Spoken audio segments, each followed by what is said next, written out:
মইনাত আজি মই তোমালোকক এটা মনোমোহা সাধু কথা কওঁ। সাধুটোৰ নাম হৈছে প্ৰতিশোধ। শুনিছে নহয়? এখন হাবিত এটা বান্দৰ আৰু এটা শিয়াল আছিল। সিহঁত দুয়ো সুখী আছিল। এদিনাখনৰ কথা, এজন মানুহে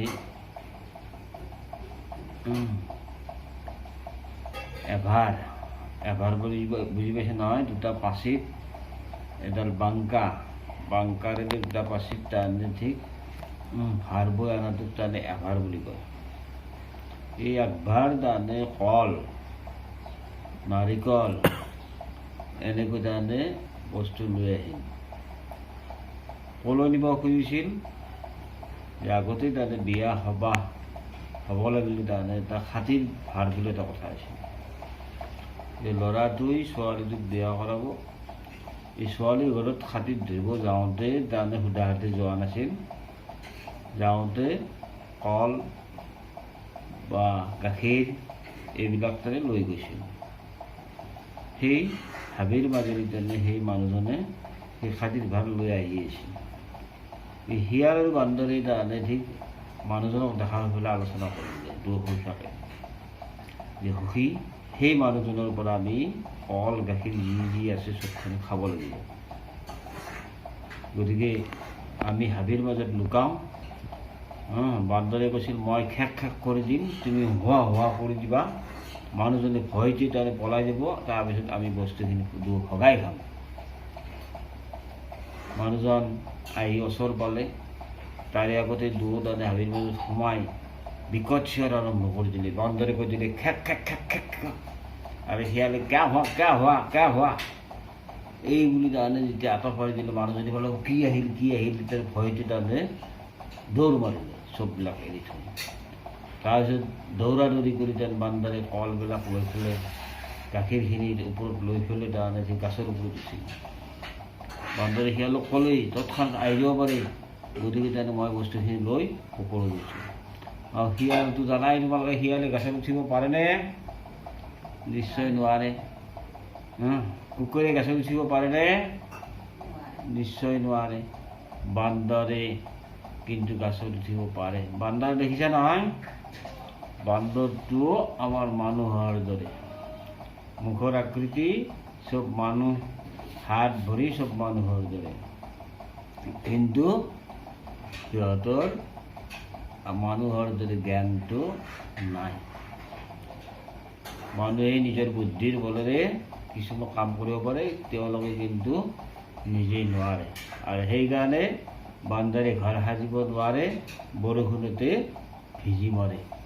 তাৰ কাৰণে চকুৱা চৰাই এদিন কৈছিল, কি কৈছিল শুনিছানে? হাতো আছে ভৰিও আছে মানুহৰ কায়া, বৰষুণত তিতি মৰা কিয় বান্দৰ ভায়া। বান্দৰে এইখিনি কথাত চকুৱা চৰাইক বৰ লাজ পাইছিল কথাখিনিত। তাৰপিছত চকুৱা চৰাইৰ বাঁহটো ভাঙি পেলাইছিল, কণীবোৰ ভাঙি পেলাই দিছিল। তাকে দেখি চকুৱা চৰাইৰ মনতো বৰ দুখ লাগি ক'লে যে অজ্ঞানক জ্ঞান দিয়ে মনে পায় কষ্ট, বাঁহ শাখা ভাঙি কণীকো কৰে নষ্ট। যে অজ্ঞানক জ্ঞান দি একো লাভ নাই। এইখিনি মাজতে তোমালোকক ক'লো। ইতিমধ্যে বান্দৰে গাছত উঠিল, গম পাইছে নহয়? কি লগত লৈ গ'ল? কল গাখীৰ। বান্দৰে কল দেখিছিলে বৰ লোভ। বান্দৰে কলবিলাক তাতে খাই আছে। শিয়ালে তলত বহি আছে, সখী মোকো এটা দিয়া। বান্দৰে কলটো খাই বাকলিটোৱে পেলাই দিলে। এনেকৈ কলটো খাই বাকলিটো পেলাই দিলে, গাখীৰটো খাই কটাটো তলত পেলাই দিলে। যে শিয়ালে তলত উঠমুখ চেলকি কিছু সময় থাকি অৱসৰ তাৰমানে তেওঁ বেজাৰ মনেৰে শিয়ালটো তাৰ পৰা গুচি গ'ল। দেখিলা নহয়? দুয়ো লগ লাগি বস্তুখিনি তাৰমানে আনিলে, আৰু গাছত উঠিব নোৱাৰা কাৰণে শিয়ালে বস্তুবোৰ খাব নোৱাৰিলে। শুনিলা এই তাৰে কিছুদিনৰ পাছৰ কথা বান্দৰ আৰু শিয়ালৰ মাজত আকৌ দেখা দেখি হ'ল এইবাৰ শিয়ালে এখন ডাঙৰ মৌ বাহাৰ ওচৰত ঠিক বহি আছে তেতিয়া বান্দৰে দেখাই পেলাই সখী কেনে খবৰ এই কি হ'ব সখী মই বৰ্তমান এই ৰজাৰ ঢোল ৰখীয়া হৈ আছোঁ ঢোল দেখিছে নহয় বজাই দিয়া সেই ঢোল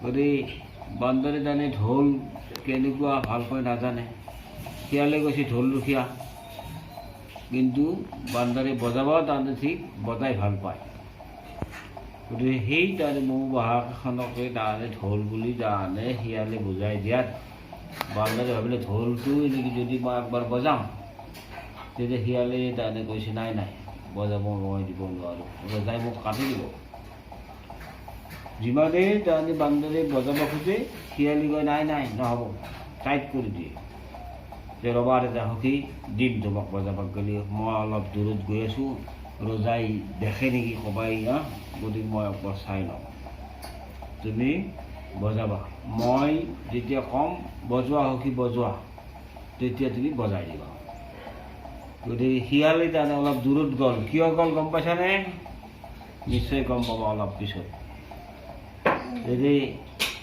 শিয়ালে কিছু দূৰ গৈ ক'লে সখী বজোৱা বান্দৰে গৈ সেই মৌ বাহাত বজাই দিলে বজাই দিয়াৰ লগে লগে সেই বৰ মৌজাকে আহি বান্দৰক তাৰমানে একদম চাৰিওবাৰ পাই তাৰমানে কামুৰিবলৈ ধৰিলে গালে মুখে হাতে ভৰি তেতিয়া বান্দৰে তাৰমানে চিঞৰিবলৈ ধৰিলে সখী মোক ৰক্ষা কৰা সখী মোক ৰক্ষা কৰা সখী মই ৰক্ষা কৰি মনত ৰখা কল খাই দি বাকলিটো দিছিলা মোক মনত আছেনে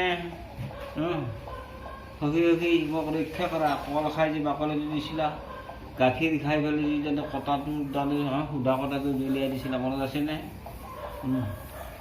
গতিকে সেই শাস্তি আজি তুমি পালা বুজিছা নহয় গতিকে আমিও তাৰমানে কিবা বস্তু মিলা প্ৰীতিৰে কৰিলে মিলা প্ৰীতিকৈ ভগাই খাব লাগে ভগাই কৰিব লাগে আৰু যদি তাৰমানে অকলে খাবলৈ ইচ্ছা কৰা এদিন তাৰমানে বান্দৰৰ নিচিনা হ'ব লাগিব এনেকৈ শিয়ালে তাৰমানে বান্দৰৰ প্ৰতিশোধ লৈছিল বুজিছা নহয় আজিলৈ ইয়াতে সামৰিলোঁ